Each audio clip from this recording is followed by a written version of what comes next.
आज के रोज भारत में भारतीय हुकूमत ने यकतरफा तौर पर कश्मीर का स्टेटस खत्म किया, स्पेशल स्टेटस खत्म किया, और उसके बाद से हम देख रहे हैं अभी तक के जो हालात हैं कश्मीर में, हमें आज भी नॉर्मलसी नजर नहीं आ रही। साहब, एक जो टेम्परेरी प्रोविजन 70 साल से चल रहा था, ये उम्मीद रखा कि 4 साल में पूरे हालात बदल जाएंगे, वो सही नहीं। हालात बदलने में टाइम लगता है, लेकिन हालात बदल रहे हैं। भारत को जब आजादी मिली 1947 में, तो हमारी तो 560 से ज्यादा अलग अलग स्टेट थी। वो ज्वाइन भी अलग अलग टाइम से किया था।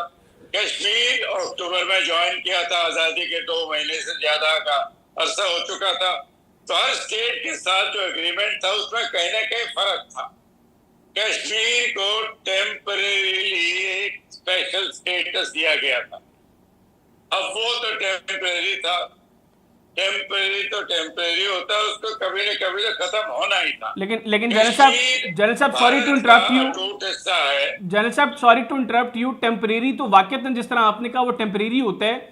हमने माजी में कभी दुनिया की तारीख में नहीं देखा कि कोई टेम्परेरी हो मामला और वो 70 साल तक उसी तरीके से चलता जाए, 72 साल तक। तो 72 साल तक चलने वाली चीज तो टेम्परेरी नहीं हो सकती।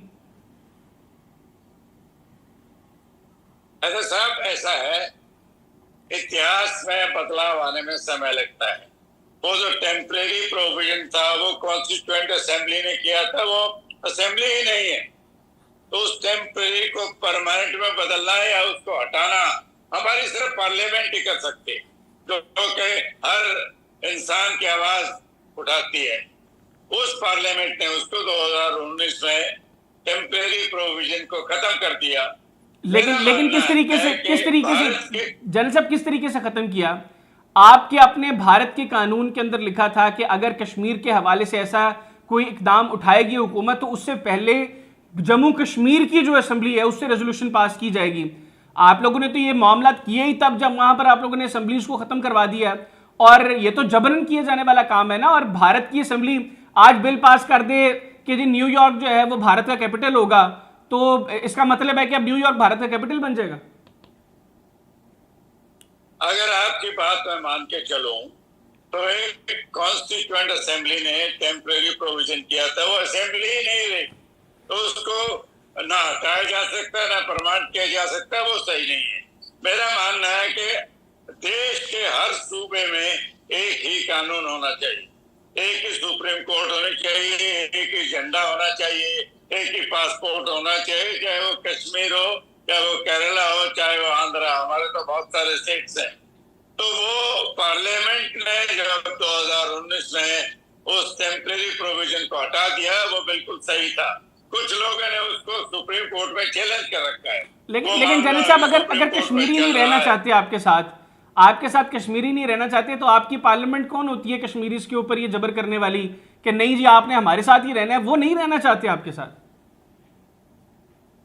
पार्लियामेंट से बड़ा एक डेमोक्रेसी में कोई बॉडी नहीं, और पार्लियामेंट ने खुलेआम वो रूल पास किया जाता है। आपकी पार्लियामेंट के जनरल साहब मेजॉरिटी लोग जो सीनियर पार्लियामेंटेरियंस हैं, आपकी पार्लियामेंट के सीनियर लोग जो वाकईतन डेमोक्रेसी पे बिलीव करते हैं, उन सब ने इसके अगेंस्ट आवाज बुलंद की और उन्होंने कहा कि ये नहीं हो सकता इस तरीके से, जिस तरीके से बीजेपी की हुकूमत कर रही है। अभी मैं अल जजीरा के ऊपर जो दलाइल पढ़ रहा था, जो वकला की जानिब से दलाइल सामने आ रहे हैं, वो इतने मजबूत दलाइल हैं कि ये अब आपकी सुप्रीम कोर्ट का भी टेस्ट है। अगर वो मेरिट के ऊपर फैसला करती है तो ये आर्टिकल का एब्रोगेशन का प्रोसेस रिवर्स होगा। तो अब जब कश्मीरी तो रहना नहीं चाहते जनरल साहब इंडिया के साथ, तो क्या जोर जबरदस्ती है फिर? देखिए, इंडिया एक फ्री डेमोक्रेसी है, खुली डेमोक्रेसी है।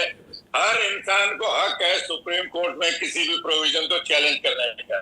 कुछ लोग उन्होंने उसको चैलेंज किया है।